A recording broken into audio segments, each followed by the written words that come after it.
divided by 2. So 5 plus 2 times 4 times 6 is equal to 168 inches cubed, right?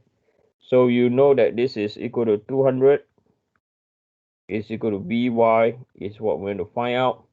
Now multiply by 168, and then the second moment of area is equal to 2902. Okay, so as I said, this is given, right? Is equal to 2902.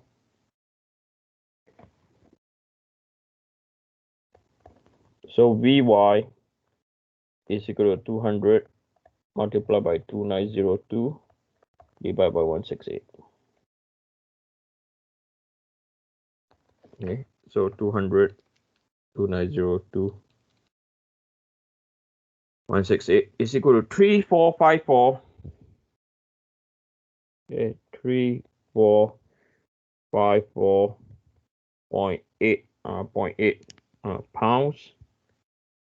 Okay, so we can find P.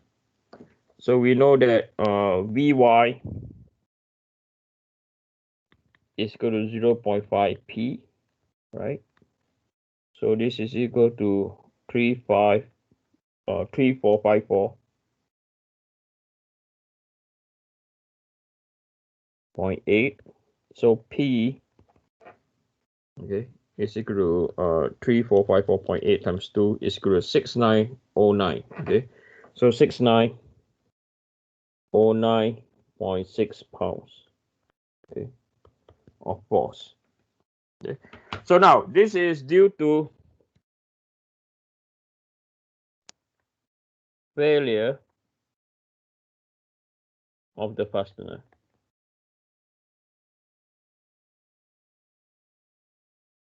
Okay, so the next one we want to look at is number 2.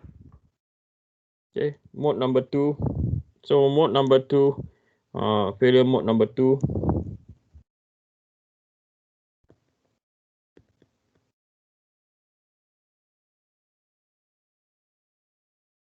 Okay, it's going to be shear failure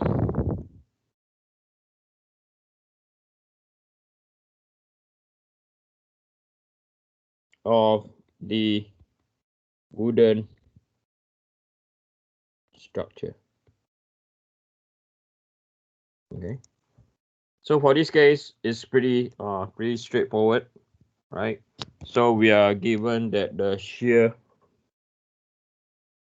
allowable is equal to what were you, 3 times 10 to the power 3 psi, right? So we need to find the first moment of area up to the what? Up to the centroid. Okay. So given this, we will find the shear failure. So we know that this is the centroid.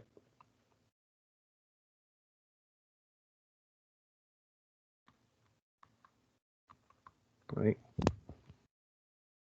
So first thing, just write up the formula.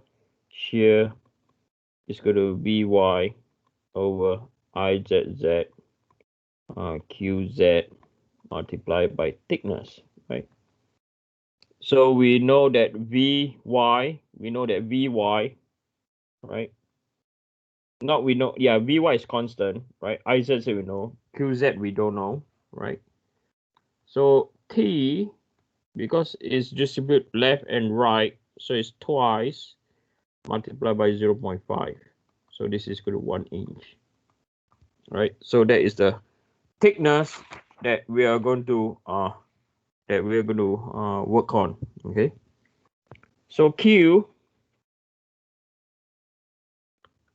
so we have to do Q of the flange plus by twice the Q of the web, right? So flange, right? So as I said, I usually Q, I like to do width that multiplied by y bar.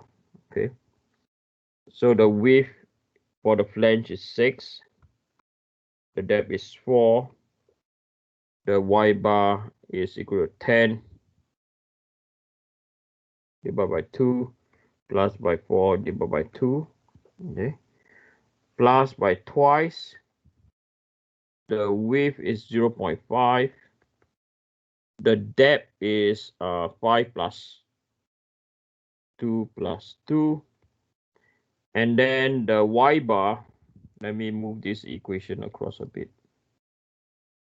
and the y bar is also 5 plus 2 plus 2, the whole thing divided by 2. Okay, so this will be equal to 5 plus 2 times 6 times 4, 168 plus by 5 plus 2 plus 2 squared divided by 2 times 0.5 times 2 is equal to 40.5.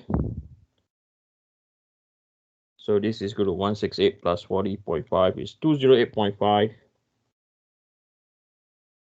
inches cubed. All right, so we just plug in the formula again. So 3 times 10 to the power 3 is equal to Vy, right? The Q 208.5, the IZZ is equal to 2902.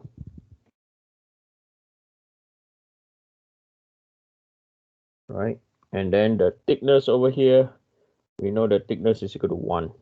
Okay, we calculate. So Vy is equal to 3 power 3 times by 2902 divided by 208.5 is equal to 41.755.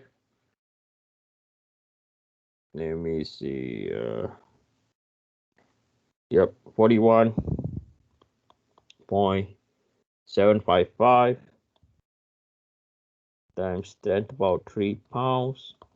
Okay, so this is equal to 0.5 p is equal to 41.755 times 10 to the power 3 pounds.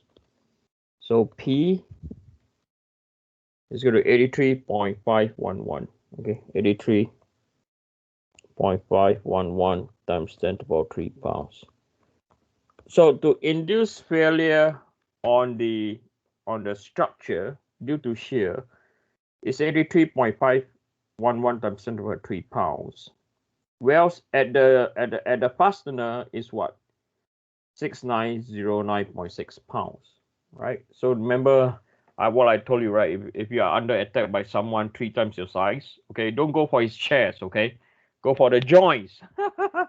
It breaks easier, okay? So failure number 3, okay, so there's a second. So failure mode number 3.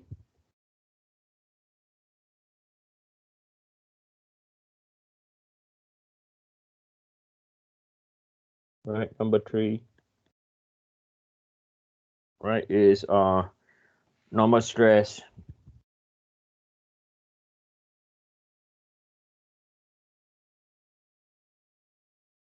induced by bending moment. So we just finished this, right? So we know stress allowable is equal to my over izz, no, iyy, right? Multiplied by z. Am I right? Yeah. Okay. Wait. No, the moment is in z, Eugene. What are you talking about? So it's mz over izz multiplied by y. That's more. Let's feel more like it. Okay. So from here, the allowable we were given, right? So the allowable is 8 times 10 to the power 3 is equal to mz. The y, right? The maximum y is 5 plus 2 plus 2, 9. Divided by izz. Again, izz is equal to 2902.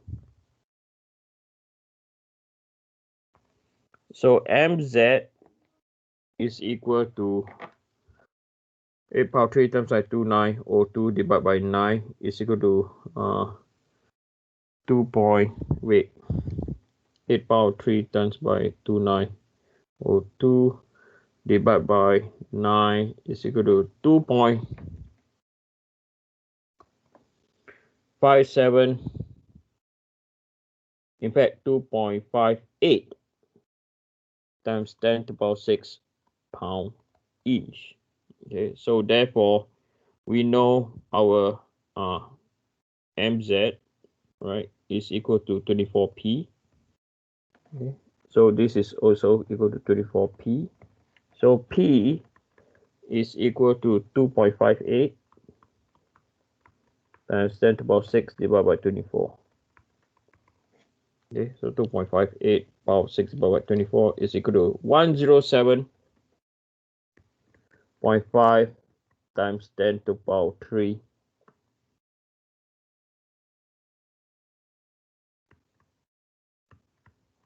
Okay, pounds of force. So therefore, you pick the lowest one. So the P allowable, right, is equal to, due to the fastener.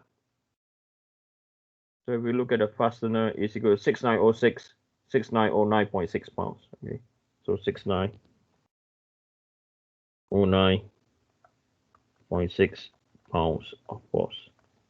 Okay, so this is, if you go higher than that, okay, the fastener will fail. That's why you pick the 6909.6 pound force. Okay, as I say, this is a very unique question. Okay, it is like very real engineering world. Okay, except the load is a bit simplified. Okay, so you check for failure at the fastener, failure at the centroid due to shear, and you check that the failure due to bending moment. Okay, we know it's a fastener. I'll tell you that. Okay, we know it's a fastener, but as engineers, okay, mark my word, we have to always what? Check. Okay, we always have to what? Check. If you don't check, that's where the problem will come. Okay, let's look at the next problem. Okay, so this was example number, can't remember how many examples we've been through today. So this is example, oh no, I did not call this example. So we're going to look at example number 4.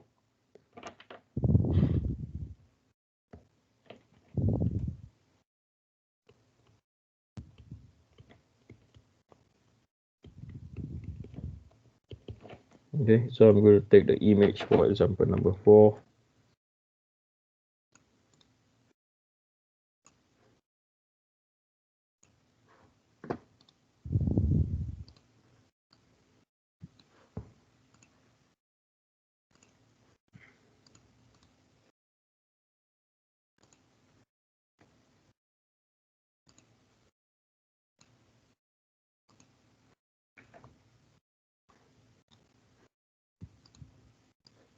Right.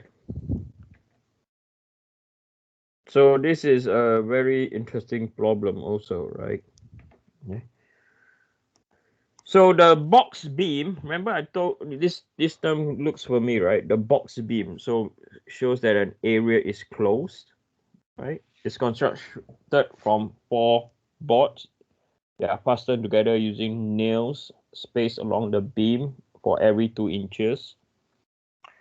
If each nail can resist a shear force of 50 pounds, determine the greater shear V that can be applied to the beam without causing failure of the nails. Okay, so this question is really kind in the sense that it tells you the failure of the nails. Okay, it's really kind. So again, I don't want to find the centroid and first move up area. You guys should be really good at that. So I'm going to write given. Okay, given